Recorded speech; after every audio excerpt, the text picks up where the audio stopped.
All right. Okay, so the question is what's due and when. I'm sorry, I was in a hurry to get out of town last week. There was a problem with scanning, and there was a problem with uploading the video, of course. So it was, I thought I had loaded it into YouTube and then into D2L, and basically it was still buffering. And so I didn't get it copied over the link properly before I ran out of town. And then I had 2 or 3 people say, oh, I don't think the link's working. And or there's no link. That's what there's no link. Oh, no, I did it. So, but I didn't do it. So I apologize for that. It is up now. So you can see the video from Thursday now. It is under week 8, under Thursday. So feel free to go watch that if you need to. I did get your tests scanned, and I think all but about 3 of them were emailed out. I'll email the rest this afternoon before I leave the office. Okay, if you're here in Commerce, you should have gotten yours. But everybody should have their tests in their email. I uploaded the grades, so you should see those, and it should match, hopefully. Okay, what you get in the email should match the grade in your D2L. I told the people in Commerce, after we got off the video on Thursday, the way I grade on a test is, say this is page 1, and if it's worth 15 points, if the third question was 3 points and you only got 2 points, you'll see a +2 out there. If it's completely correct, there's no big deal. No worries. At the bottom, you'll have a number with a box in it. Okay. The number with the box should be all of your points worth of points for that page. Okay. And then at the top of page 1, it'll say like you have 82 out of 85, and that's whatever percentage. Okay. So the 85 is the total possible points from this test once I got rid of a couple of questions. And then the 82 would have been however many points you got. So you should be able to see that. So again, some of those went out last week. Some of them didn't go out until today. I apologize. I went out of town and I thought it was done. So anyway, those are out there. Then I have, what else do I have? Homework for you guys. So let's look at that.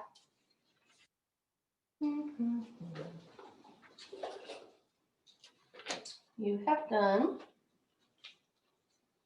instructions by hand, which were due today. That's the one that I sent the email because I wanted you to do certain things. Make a quadrilateral named quad, copy it, duplicate it. That means that guy is named Copy, so that's good. So those guys, construction by hand, due today. The folder for it is open. It's called something like homework. Instructions by hand. So it's up there. It was up there before. It was just at the very, very bottom because whenever I add, things go to the bottom. So I moved them up and I put it in about the right location where you should be able to see it. It should be the next thing for you to fill, so to speak. There's also a bonus homework out there. This was those 3 worksheets, 5-1, 5-2, 5-3. Handouts, also due today. If you are doing it, you don't have to do it. If you want to do it, I'll use it to either replace a 0 on a homework or a low quiz grade, anything that counts in your homework, it can replace. So you can bring your grades up easily that way. Are you going to be like all or nothing, or are you actually going to grade it? Like, let's say we're confused about one and just kind of get it. Is that going to hurt us or help us? Well, I mean, it'll replace a low homework grade, right? So, like, say you had, I don't know, a 50 on a homework grade and you made a 95 on this one, then I'll just replace it out. Does that make sense? Sometimes instead of even doing that, sometimes I just add the points into the homework. So then you'd have one homework that's worth 145 points, and then it just kind of distributes through the homework. So it might look a little weird, but it's basically just adding points on top is what I plan to do. So however many points you have, it will help. because it'll be extra points over what you have now, right? Good question. Okay, so those are the only homeworks. We did not have a homework on Thursday because we just kind of got some definitions off of circles and stuff like that. There is also your semester-long project. Don't forget it's out there. And then there was this reference in week 8 about the construction project. And I've removed that and I put it into week 9. So once I get that done, you'll get construction project, the actual project this week. Now that actual project you'll do, and it'll be kind of a hands and GeoGebra thing. It's a little bit of each, so you can compare which is easier to do and that kind of stuff. That one will go into your project grade. This one is homework, so it's just a daily grade, no big deal. Okay. So semester-long project, I think that's all that's out there. Is that it? I think it was just written weirdly in D2L. Sorry about that. I think it's better now. Let me know if you're still confused about that. And then there was a question about the timeline. Thank you. About the timeline for the rest of the semester. So I want to get that out there. You guys are working diligently on your semester-long project. I know you are. You've already started putting together your presentations, got your 2 activities ready to go. Maybe. If you have a couple of activities and you're like, I'm not sure these are exactly what we're after, you're welcome to run those by me beforehand just to say, yeah, this is the right path, or, oh, think about that. But here is our syllabus. We are in week 9. We were supposed to be wrapping up circles. We'll probably wrap up circles at the end of the week, not today. So we did start into circles last week. So we're pretty much right on the schedule. I'm feeling pretty good about it. Next week's supposed to be transformational geometry. Then you see more proofs coming in, and then area, surface volume. Normally by now I've done some of the area, surface volume stuff in the class. Like we already did area of a rectangle, area of a trapezoid, stuff like that. So I'm not too stressed out if we don't do it, if we're a little bit behind when we get to week 12, because we've already got some of that in, okay? And we'll do, for instance, we'll do area of a circle today. So I'm not too stressy. And then there's a little Pythagorean theorem stuff. The big thing to note is that your presentations are week 13, which is the week before Thanksgiving. And then your second exam is on the Tuesday of week 14, which is the week of Thanksgiving. So don't forget that stuff's out there. Yes, we meet the Tuesday of Thanksgiving week. We all have to be here. So don't forget you got an exam. And of course, the final and review are after Thanksgiving. So we'll deal with that then. How are presentations going to work? Like, I know we will present in here, but everyone online, will we see them?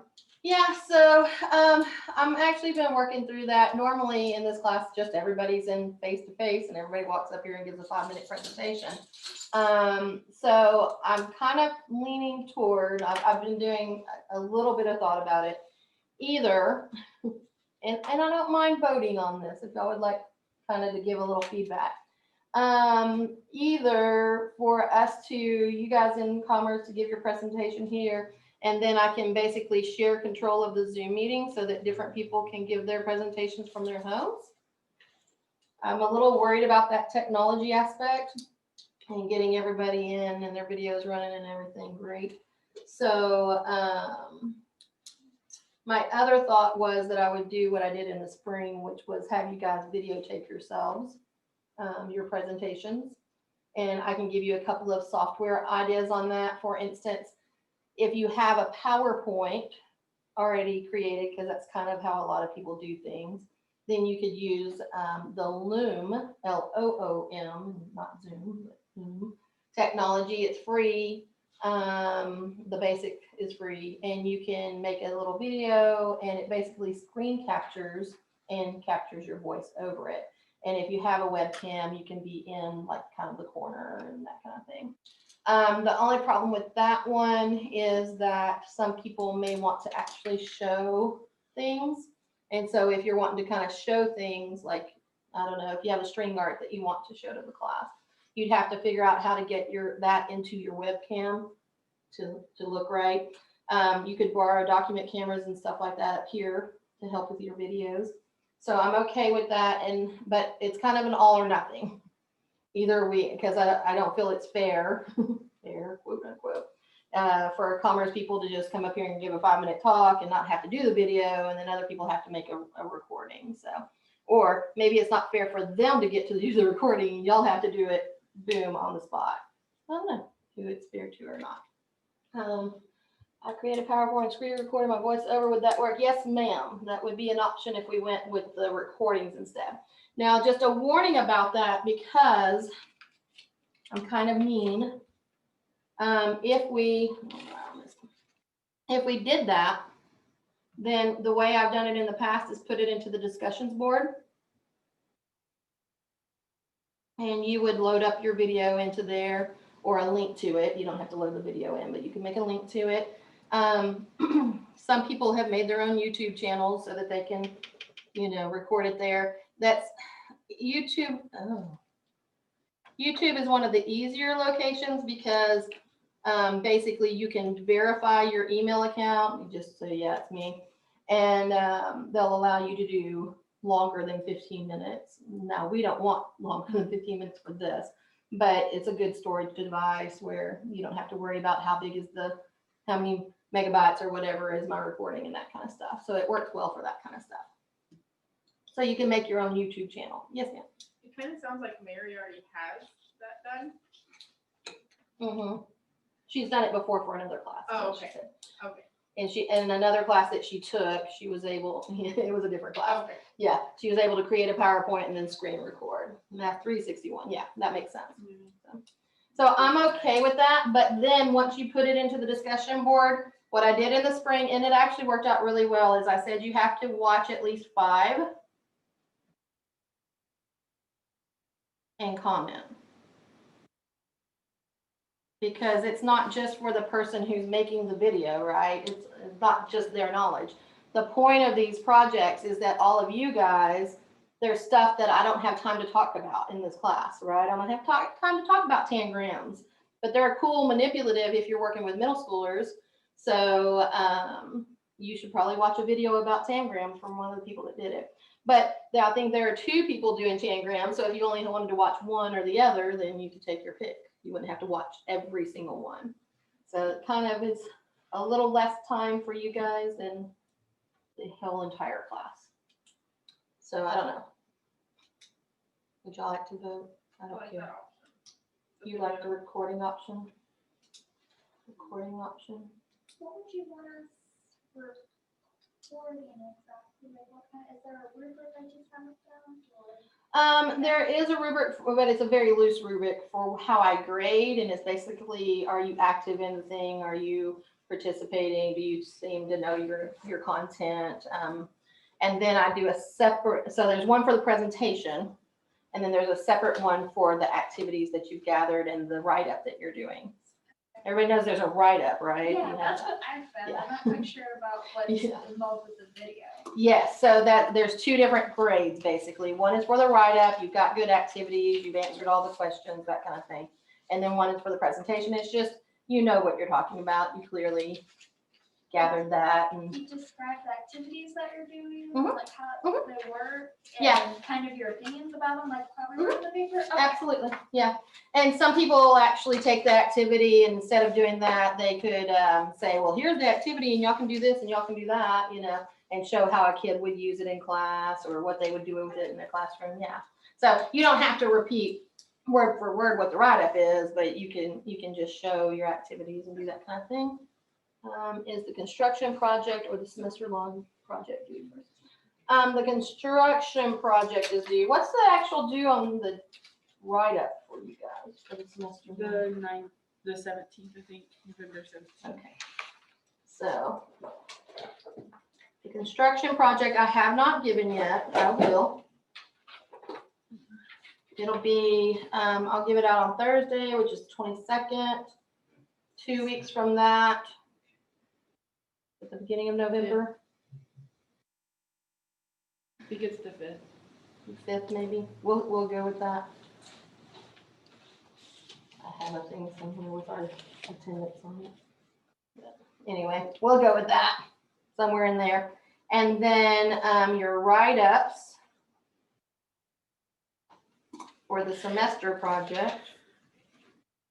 That was the 17th. All right.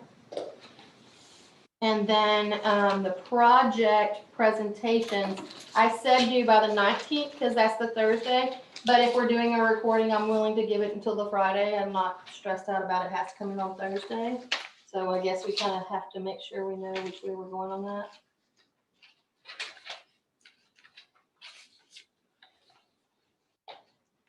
Are we deciding today if we're doing the recording or the? I'm going to tell you honestly that looking at the agenda and the syllabus, the calendar there, looking at Thanksgiving being there on the Tuesday, the exam on Tuesday of Thanksgiving week, I'm looking at we need a review day in there somewhere. So I'm good with recordings. Kind of more across the board, everybody's doing the same thing, than trying to do whatever. So unless there are objections to recordings, I'm kind of leaning that way. You don't have to decide today, but anybody object to that? I kind of like the recording too, because you can do a couple of different recordings. Like you could do it a couple of times. If you didn't like your first one, you could redo. Okay, there's a like to record because her internet isn't the best and you can go out mid-Zoom. That would be a problem, right? Glitchy. Okay. I'm good with that. And that like the people that work during this class period, the people that are truly using hybrid Right. online, like if they're Some of those people can't yeah, they actually Zoom in with us or whatever, so how it was with the test. Like, Yeah. you couldn't get everybody to take the test all at the same time. exactly. It's kind of just across the board. Everybody's doing this. Everybody's kind of remote for that particular piece of the thing, and I'm okay with that. So how about this? We're going to say, unless somebody strongly objects to recordings, and I want your feedback by Thursday. So tell me by Thursday. That's this Thursday, 10/22. Unless somebody screams, basically, we're going with recordings will be due, and we'll make it that Friday, so that gives you a little bit more time. That's the 20th. 20th. Thank you. Okay, because it was originally the 19th when we were doing it in class, but since it's not going to be a due in class kind of thing, I don't care if you have the extra day. If you're one of those people that is like, oh, I can't do on Friday, then just get it turned in on Thursday and be done. It's okay. Projects are the only homework out at the moment. Except for the bonus homework. Yeah, well, the construction by hand is just a homework. It's not a bonus. It's not a project, so. Yeah, that's what you got right now. You're welcome. With the recording, would you be okay with us doing like a makeshift document camera and just writing about it? Or do you want to see our lovely unmasked face? Oh, lovely unmasked faces are wonderful. Like, and that's why I said the Loom software. It's really actually, I was loom.com and you can just sign up for the basic. I was actually really impressed because it's very easy to use. There are tutorials on it if you need help. Like you can find them easy. And it has both. So it can screen capture your presentation if you're doing a PowerPoint. You can talk over it, and it can show your webcam. So if you wanted to show your unmasked faces, that would be lovely. So I can see everybody's faces. That'd be great. But you don't have to show your camera if you don't want to be on camera. That's okay. And then it would just be your voice over with the PowerPoint, and you'd be describing what's going on in the PowerPoint. I have a class that's the algebraic reasoning class. It's always well, when I teach it, it is always online. And they've been for several years now doing, I'll see people who come up and they've got their iPads taped to the bottom of their whatever desktop, and then they're down below it and they're doing this, or they've got their cameras on a tripod or whatever. So if you want to be able to show like a document camera, here's my dice, here's my whatever it is you guys are doing, here's my tangrams, and here's how I would do this puzzle, then you can totally use one of your devices to record that, just like a doc cam. Yeah, absolutely. People have been doing it. And I even had one guy who had magnetic things, and he used his metal refrigerator. So he had his camera from his phone, and you could see his body and everything he was doing on the refrigerator. It was kind of fun. Different. Okay. So unless somebody screams, that's how we're going to alter that so that everybody can do it. And I'll let you guys know for sure on Thursday if anybody has made a complaint or whatever. I don't see that happening. So, but some people might. So, and if you absolutely want to present here in Commerce rather than making a video, then you could do that on Thursday. If you're like, I want to present to the whole class, that'd be all right too. Okay, there we go. Yay, clear as mud. So just be aware though, if you do that, you're going to have to watch other people's presentations. It's not just make your video and be done. So it's coming back to you. All right. And usually I just make that its own little grade that you have gone in and watched stuff. Okay. Well, let's talk a little bit about circles. This is where I think we left off.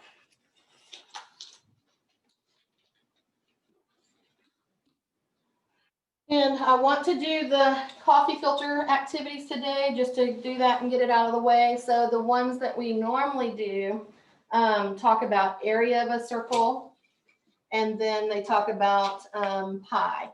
So does anybody know, and it's a little bit out of order because we haven't talked about pi here, but it's okay. Everybody knows what pie is. It's the thing you eat at Thanksgiving, right? And what? Huh? I just didn't hear you. No. 3.1415926. That's as far as I know it. Okay, it's got a decimal approximation, right?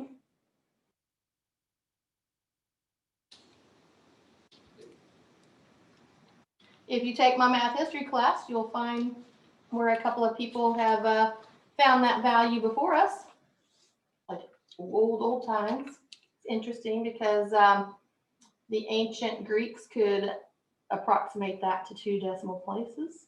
Kind of neat. Kind of a neat thing. They've had it for a long time. That's like let's say 500 BC. So a long time. Not just us. How do we come up with this number? I'll give you a hint. It's a ratio. Isn't it circumference to diameter or something? It's, yes. I was going to tell you to flip it, but I was like, no. It is a long day already. Circumference over diameter. Okay, so what the heck does that mean? A lot of times we just give kids a formula, C over D. Pi equals C over D.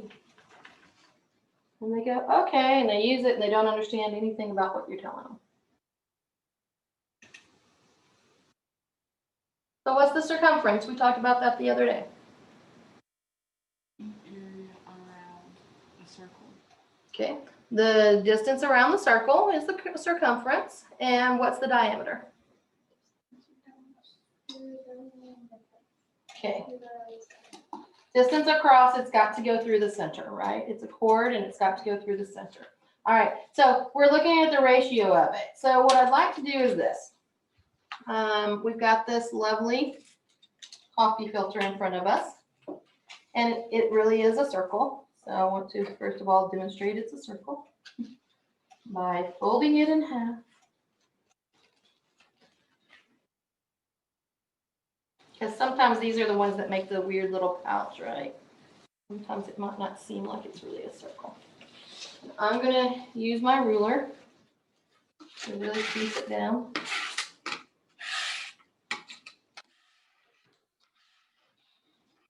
Yeah.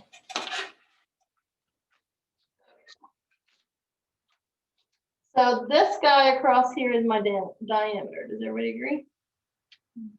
Okay.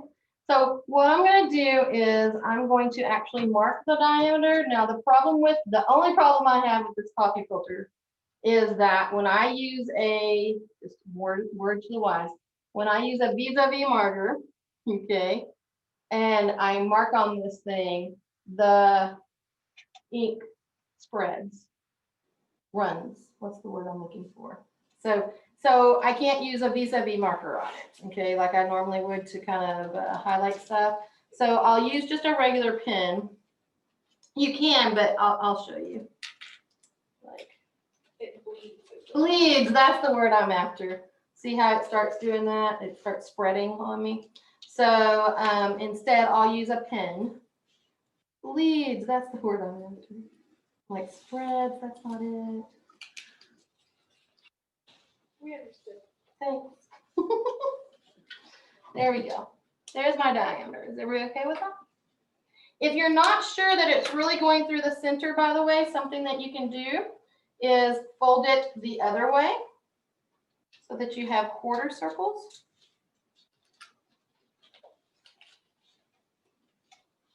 And wherever the two of those diameters meet is definitely my center. Does that make sense?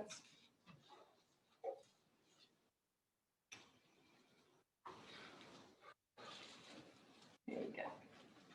There's the center of my circle right there where those two diameters meet up. Okay. All right, so I've got that guy going. I want to talk about his circumference. So to me, what we're going to do for this little bit, and this is just one little activity that you can use to show students, is we're going to fold it over again, and I'm going to cut off the edge of the circle, which I'm going to cut it as thin as I can while still leaving a little bit of distance there. So for this one, I actually I'm going to mark it with a red marker just so that we can see it, because I want us to be able to know, okay, that's the edge. You don't have to do that, but if you don't do that, it doesn't show up as well under your dot cams and stuff like that. So like you in the student seat right now, you don't have to do this, but you in a teacher seat, if you wanted to use this activity, you would need to somehow, it helps if you can somehow give them a visual cue. This is the circumference. And it doesn't take too long. And if you wanted to, you could pre-prepare some of this stuff so that it's done up early. Just a teacher minute there.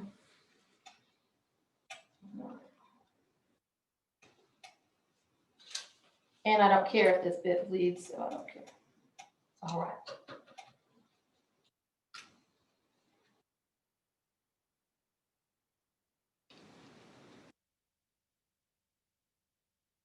Okay. Now, here's what I'm about to do. Now that I've got my circumference marked, I'm going to cut off as thin of a strip as I can while still getting the entire thing. So in other words, if you can get it off in one piece, one big long circle, that's even better. But if not, it can break through the circumference, but I don't want it really wide. I don't want it way out here. Okay, I've seen some students do that kind of thing. If I do it way out there, then it messes with my ratio, basically. You can make it a little wide so that you've got the whole thing.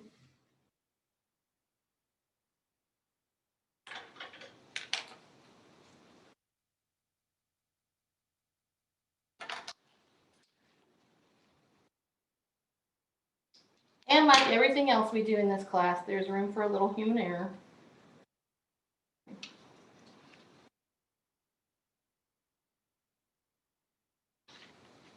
There we go.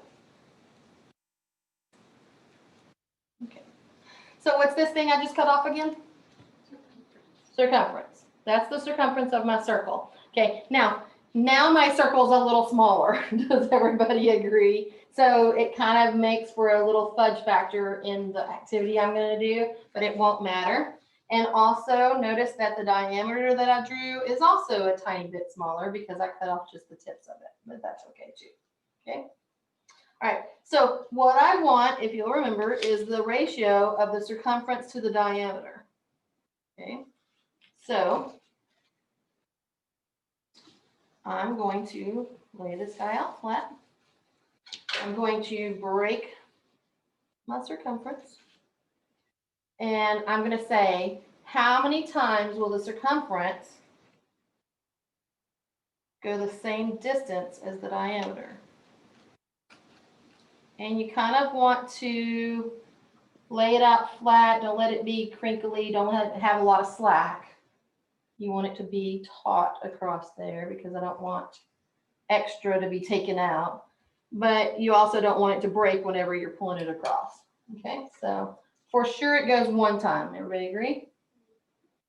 All right, and so I'm going to snip off that little piece. That is a diameter. That's the distance of my diameter right there. Okay, there's that little piece. All right, and then I'm going to do it again. So if we did this correctly, how many times should this happen? 3.14. And a fourth is kind of close to what? So I'm sorry, not a fourth. The 0.14 is kind of close to what? Oh, we'll find out. Okay, so there's the second little diameter. Snip him right there. 2 diameters. And here's my third diameter.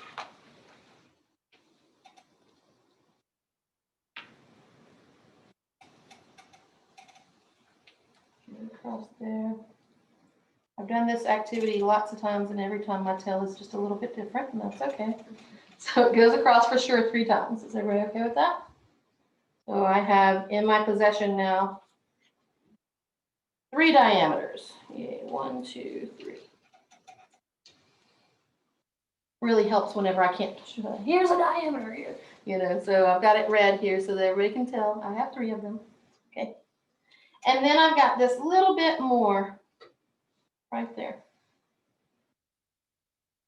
So what I would say is, what portion of an entire diameter is 0.14? And it doesn't matter how big the circle is, right? You have a little tail too? Everybody has a little piece hanging out left over.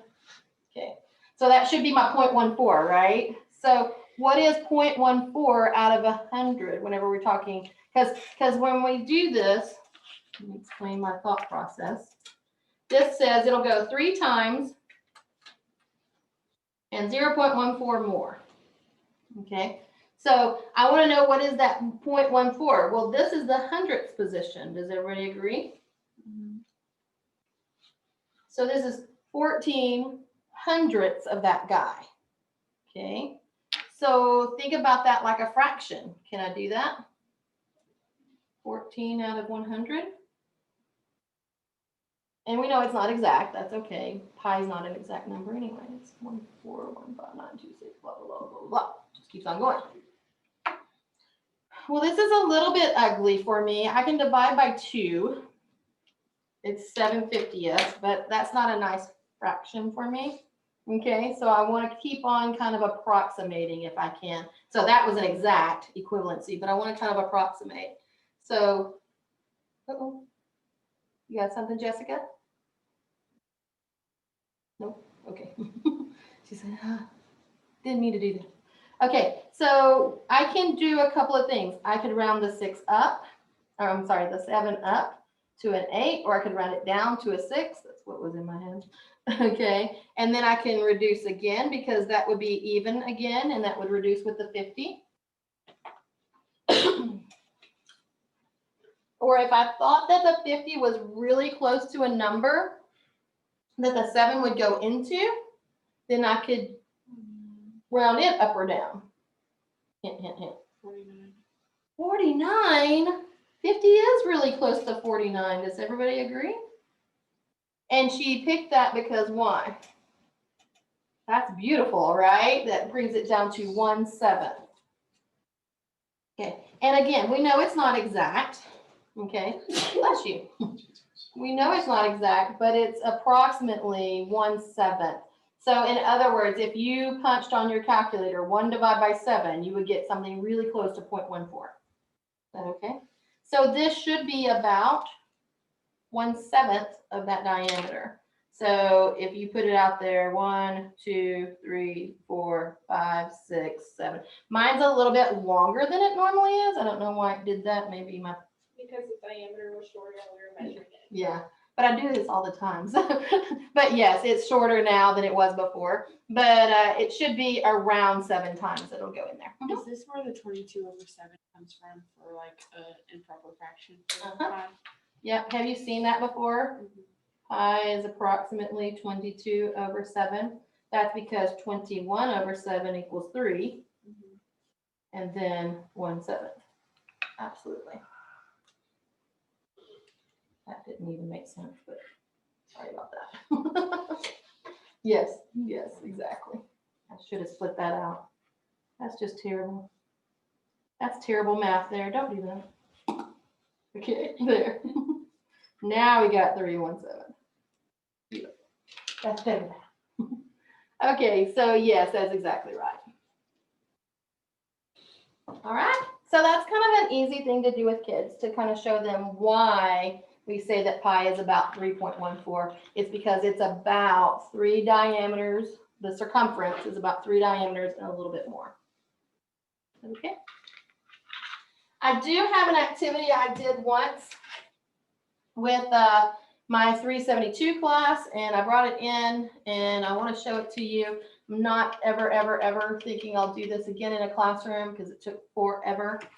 But if you wanted to, you could totally do something similar to this and have it for your, I wouldn't recommend doing it with young kids, okay? Because these are push pins. And this is cardboard. Now, I did say if I ever did it again, I'd probably use that thicker pink foam that you can get at like Home Depot or Lowe's, because look what's happening on the backside. See those pinpoints sticking out? So yeah, they were sticking themselves in the fingers and they were pushing it through. And I was like, okay, this stinks. Okay. But it was kind of a fun activity for them to do. They made the circle. They used the string idea that I told you the other day with the pencil on the end of it and made the circle. And then they push pinned it in there. And what we see is that they've got this guy. They made a string, I don't know, to represent the circumference. And it goes all the way around, and they've got it marked here. This is the point of the circumference. They marked it on the string using a marker. And then they've got the distance of the radius here. You can see it's marked on the string there. And then they said, okay, so let's compare the radius to this. How many times will that go through? 6, right? Because the radius is half of the diameter. So they did it 6 times, fold, fold, fold, 6 times, fold, fold, fold, fold, fold, fold, fold, and saw how many times the radius went to the diameter, or to the surface, circumference. So it was a little more than 6 radii is what they had. So it was kind of a cool activity. I enjoyed it. There was a push pin in the middle too. It's gone, clearly. But it's probably somewhere on my office floor ready to stick me. But a word of caution for young kids, but I knew I was doing that with adults, so it wasn't such a big deal. That's kind of cool. Are we all right? Okay, the other part of this activity, and we can use the same coffee filter just for ease of sake. ease of transitioning sake. But the other one is for the area formula. What's the area of a circle? Okay. Oh, Pi no. r squared. yes. So the circumference is 2 pi r, right? And by the way, you can do a similar thing with what I just showed you to show that the circumference is 2 pi r, which, of course, is 2 diameters, or 2 pi, or 2 r's is a diameter, so yeah. Okay, here we go, pi r squared. So this guy right here, we just give it to kids and we expect them to suffer through and live with it, right? Just because it is. So using the same coffee filter, what I'm going to do is I'm actually going to fold it over multiple times, okay? So, and I'm going to draw, because for me, it's easier for you guys to see it if I actually draw lines. So you don't have to draw lines every time. You can just fold yours into fourths and then fold it in half again. Okay. If you do that, how many pieces do you have? Fold it into fourths and then fold it in half again. 8 pieces, right? Because each of your 4 has now been split. I'm going to open mine up and draw that line again, just so everybody can see. We're not messing with you. The problem I usually have when I do this activity as the teacher is that the centers don't always line up. So sometimes my little diameters don't go exactly through the center. So it's just hard to make them do it whenever you're folding. The point in the middle kind of gets squishy. So watch out for that. Okay, I heard that this should be 8 pieces. And indeed, I have 8 pieces. So I'd like you to do it one more time. And actually, the original activity, which is in your book somewhere, has you do it not one more time, but 2 more times. But we're not going to do that because I find that when we do it that way, it really, really, really gets crunchy in the middle, like squishy in the middle, and it's hard to keep up with. So we had 8 pieces. We folded it in half again. What do you guys think about that? We should have 16 pieces now, right? Okay. Let's see if I can make it obvious. Oops, come on. They're not going to be exactly equal pieces. They should be, but human error. It's my argument for everything.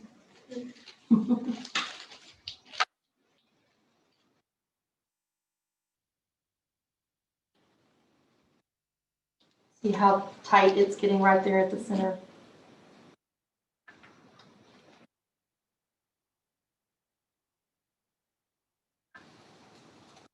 Okay, something like that. So you can tell this is 16 pieces, right? 1, 2, 3, 4, 5, 6, 7, 8 in that top half. So there's 8 in the bottom half also. You can tell if I did it again, they'd be really, really tiny pieces, which is nice for the approximation activity we're about to do, but it's not nice for cutting and stuff like that. So here's what I'm going to do. One more time, I'm going to mark my circumference. I should have marked it thicker last time and then not cut it all off, but I didn't. Okay. And it does not matter that I've already taken the circumference off the circle. It doesn't have to be exact. So. And for, again, a teacher moment, notice that I'm trying to do them in different colors. My diameters, I did green. And my circumference, I'm doing red. Like Christmas colors in advance. And that's only so that we'll have a visual cue as to which one's the circumference and which one is on the diameters. And again, you don't have to do that as a student. It's just nice as the teacher for you to be able to show that to your students. Now's the fun part. Cut them all out. I don't intend to do all of them because we're probably not gonna have enough time for me to do all of them and line them up. But go ahead and start cutting. For one or two of them, you can probably fold over and then cut, but I don't recommend doing all 4 of the folds at the same time because that gets like really, really, really messy. Again, it's hard to cut through lots of layers of even really thin paper as this may be.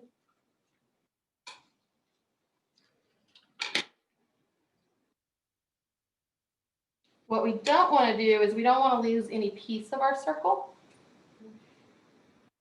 So again, like we did when we did area of a trapezoid, we want to conserve all pieces of the area.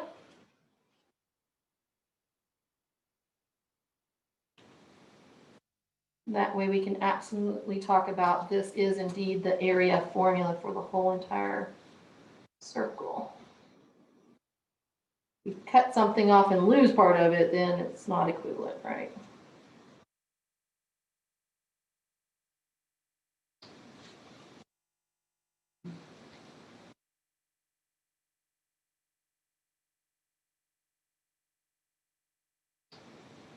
Okay, so just for time wise, I'm going to only do half of my circle.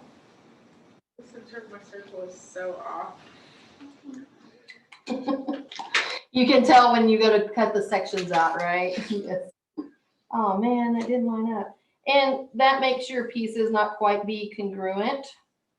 What we're after whenever we're doing this by folding it on the diameters and going through the center, again, as a teaching moment, we're after these pieces to all be, every sector of the circle to be congruent to the others, okay? As close as humanly possible without being really OCD about it. I have some friends who are really OCD and they can't handle this. So I get that. All right, so I have 8 of them. You want to do all 16 of them or all 32 because the original activity asks you to do, that's fine. Okay. So mine will just be half of the circle, but you can get the picture from what I'm going to do. All right, I'll give you just a second to catch up.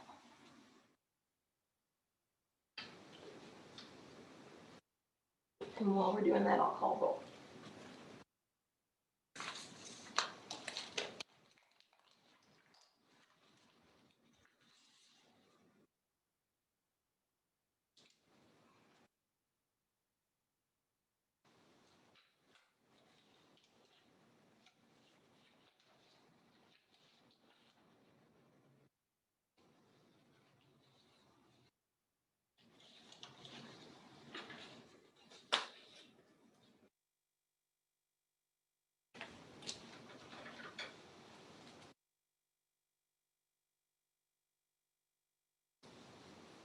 Okay. Alexis and Christina. And Amandra. And Elijah and Garrett.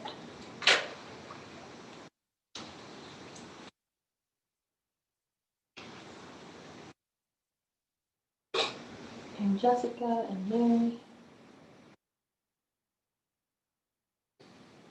And Samantha. I see Maria.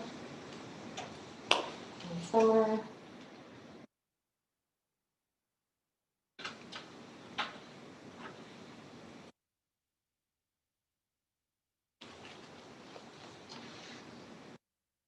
And Ashley and Ryan.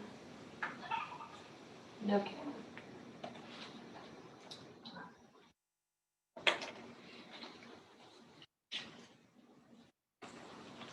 Okay, so hopefully you're kind of close to having your stuff all cut out.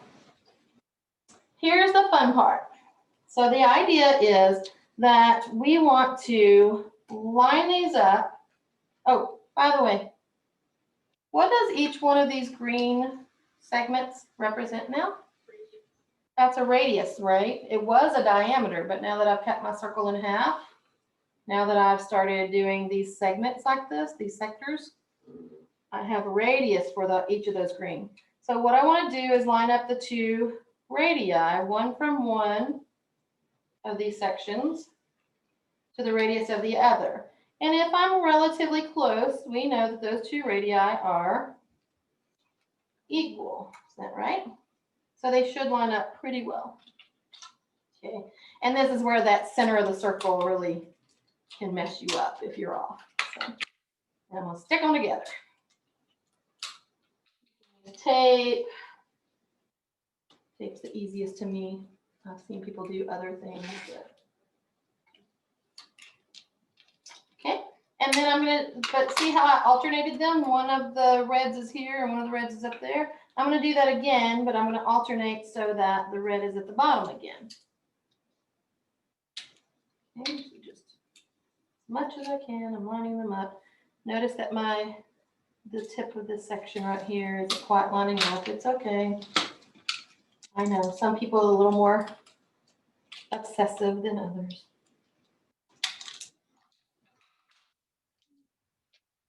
And I actually have one friend who did this activity. She's funny.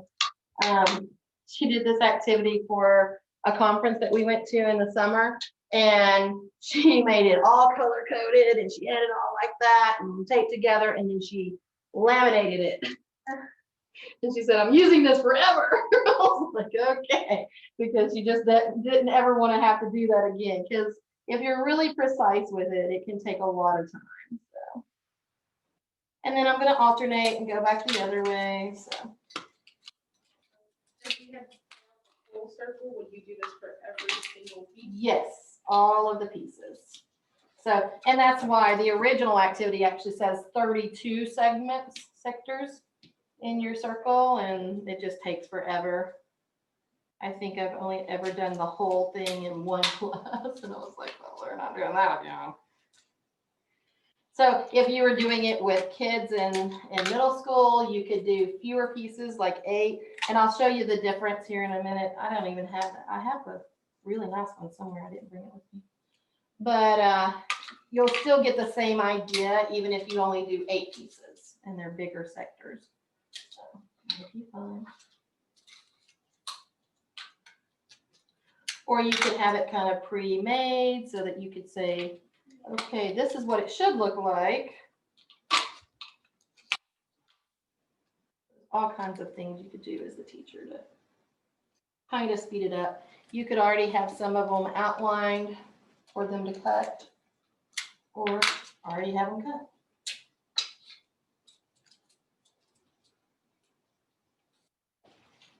What fun would that be?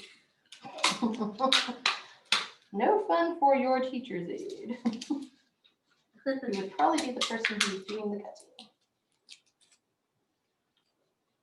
But you could make it entire, like one big activity for that day's class period. And the kids can do it, it's fine. You just can't plan to do much else whenever you do this. Okay. Everything you listed those could also be ADA accommodation. Mm-hmm. True.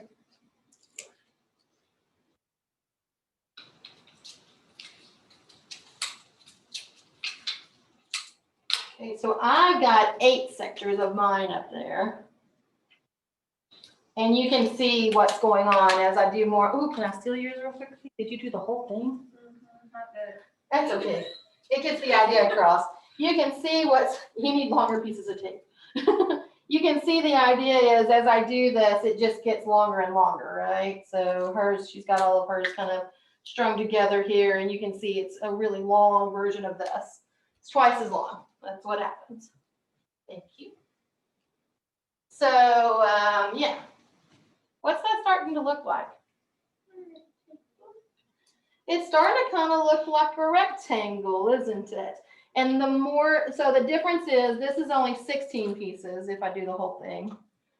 The more you cut them, the more closer to vertical this piece right here will be.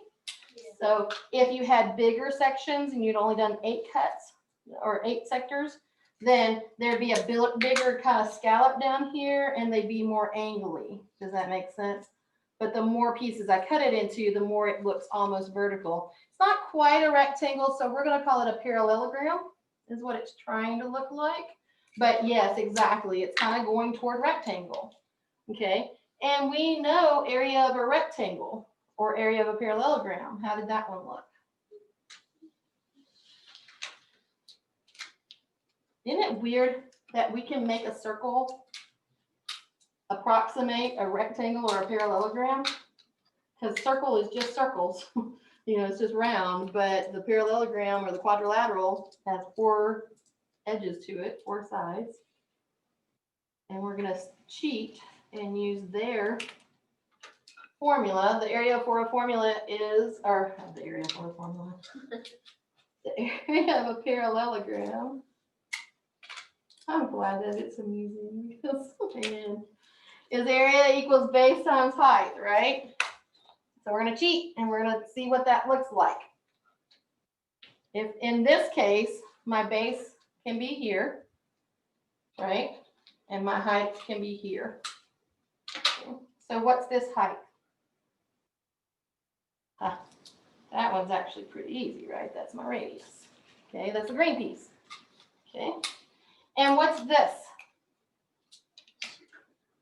Yeah, if I had done it all the way across, right, all the way down, then all together this would be, the reds would be my circumference, right? So I have to modify just a little bit because I've got half of it up here and half of it down there. Does that make sense? So I only want one of the bases, so I'm going to say 1/2 of the circumference. Is that okay? So, because I want the base times the height, okay? So the base times the height in this case, let me scoot it down here. Area for the circle. If we use the same idea, it's going to be the 1/2 of the circumference times the height, which is the radius. Okay. However, Ryan reminded me we know something about the circumference. What is it? The circumference is 2 pi r. Everybody agree? Okay. So instead of calling it circumference, we can call it 2 pi r. That's all good. Okay, and then what happens in here whenever I do a 1/2 times a 2? Yep, those go away.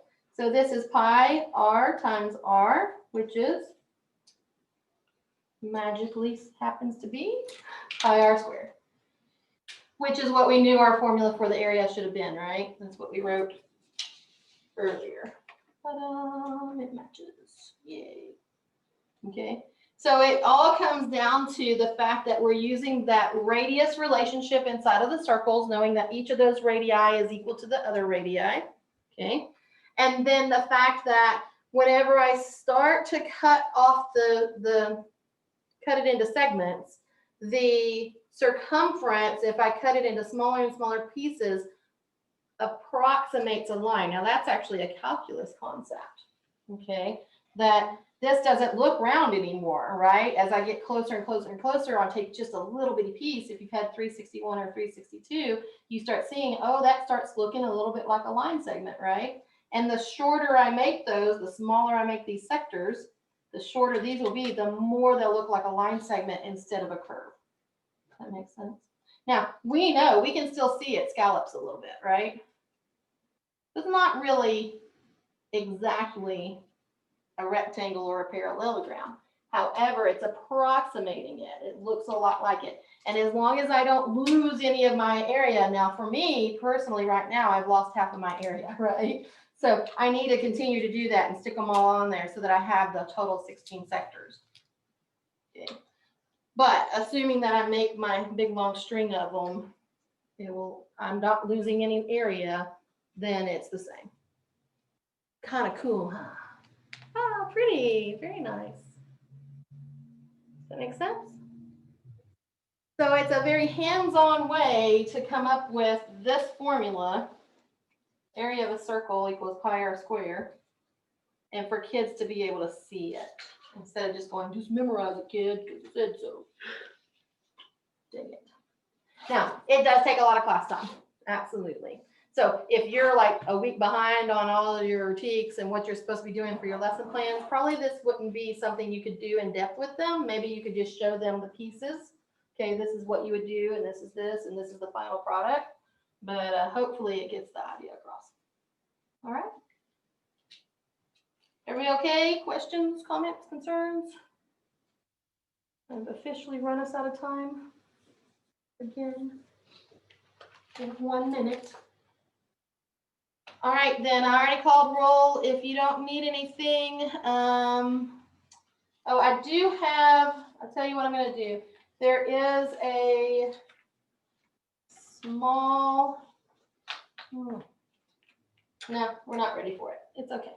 So no new homework. I would say work on your constructions, work on your projects, because you have those, and then we'll have the new homework on Thursday. We're not quite to the point where you can do it anyway, so it'll be all right. Sorry, the construction project is like. Construction homework. For the construction project, we don't have that. I haven't given it to you Okay, you yet. said project, and I was just confused. So the project's meaning your semester-long project. You're writing that for you. Okay. All right, see you later. Have a great week.